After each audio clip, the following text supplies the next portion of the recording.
Hi folks, this is Jason. Hope you're okay today. I just want to talk about secular foundations of morality. I want to show you how secular foundations of morality can be deconstructed and shown to be false. Secular foundations of morality are based on evolution. Now, evolution is an amoral system. That is to say, there is neither right nor wrong in the evolutionary system. Nature doesn't tell you what is right and wrong. You have evolutionary psychologists who will present to you studies of apes and say, look, apes have empathy like us, and we can deduce what morality is by studying nature, and therefore we can come up with some kind of understanding of what ethics is using evolutionary psychology. Most philosophers don't take evolutionary psychology serious because it's often self-projection. That is to say, the psychologists, whether they're from the political left or political right, will project their own ethics upon the studies of various animals.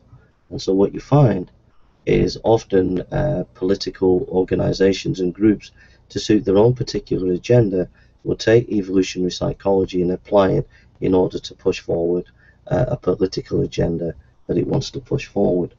In other words, evolutionary psychology in its ethical statements is often very subjective. If you want information about that, go on to Stanford University and type in evolutionary psychology. The point is that I want to get to you is this, that nature in nowhere tells you what's right and wrong. Evolution is an amoral system, and that is the foundation. So imagine this is the foundation of secular society. It's a blank piece of paper, there's nothing on it. That is evolution. It is amoral. There are no commands, no statements of how you are to live your life. And so therefore there is no right and wrong. The Christian faith is our foundation, is the Bible. The Bible is a moral system.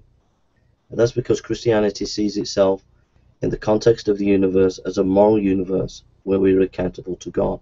That is our foundation. It is not a blank piece of paper. It is a word that tells us what we should do and how we should live.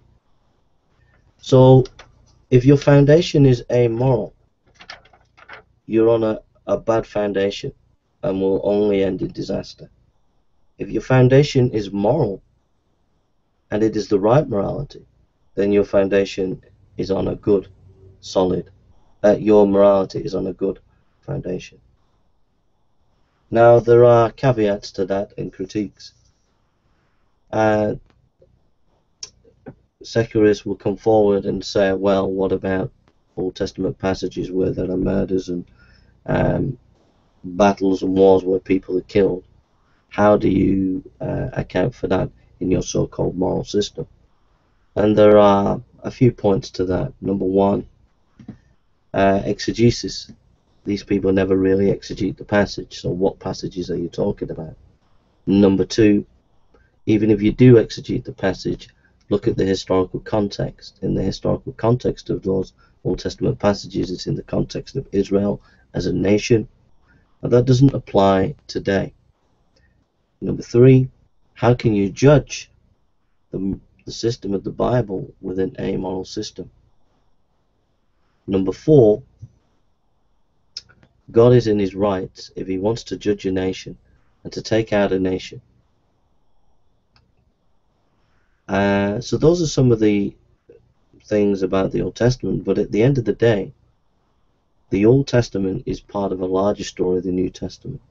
And God is teaching us that life is messy, but in the end, he comes out and he sorts it out by dying on a cross.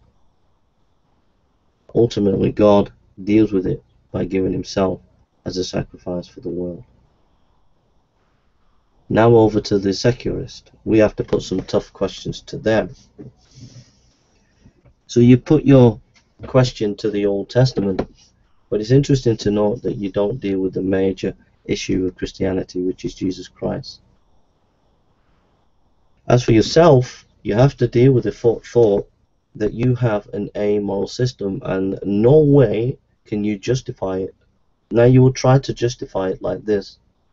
You will say either morality is a social construct. If it is, that means morality is subjective, and there is no objective base for your morality.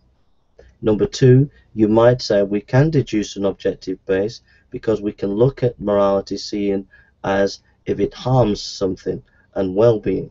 And therefore, if a conduct brings harm to somebody, or brings well-being, that is moral.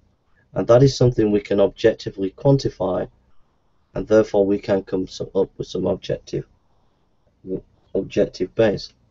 First of all, it depends who does the quantifying.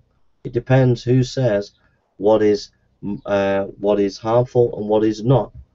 Somebody might like to be whipped, and that brings them pleasure. In one scientist's criteria might say it's harmful, another scientist might say it's okay. So who gets to say what criteria is the right criteria for harming and not harming, or well-being and non-well-being? These are by no means objective standards. The next way to deal with the argument is to say, well, morality is about conduct, it is about action, and we can analyze those actions. But morality is more than just actions. It's also about intent, and it's also about value. How do we give a rationale for what is valuable and what is not valuable? The secularists say, well, you are arguing that morality is some kind of substance. But in reality, morality is part of who we are, and who we are is about whether we have value or not, and what situations are valuable and what situations are not valuable. These are not just about actions, but they are about states. And in society, in nature, nature does not tell you what is the state, i.e. what is value and what is not valuable. So these are some of the big philosophical problems with secularism and the modern foundations of morality. The foundation is based on evolution, which is simply an amoral system, and so the secularists cannot get from the is to the ought. There is no ought because there is no is. And if there is no is, then there is no ought. And that is the problem. Because Christianity has an is. It is the Word of God, and it has an ought, i.e. it explains the conduct to be done. That conduct and that is Jesus Christ. He is the is. He comes and lives the life of agape love, and then he is the ought. We are to copy his model. That is a better foundation for ethics in this modern world than an amoral system that is neither moral or immoral, but is just amoral. Thank you for listening, and take care.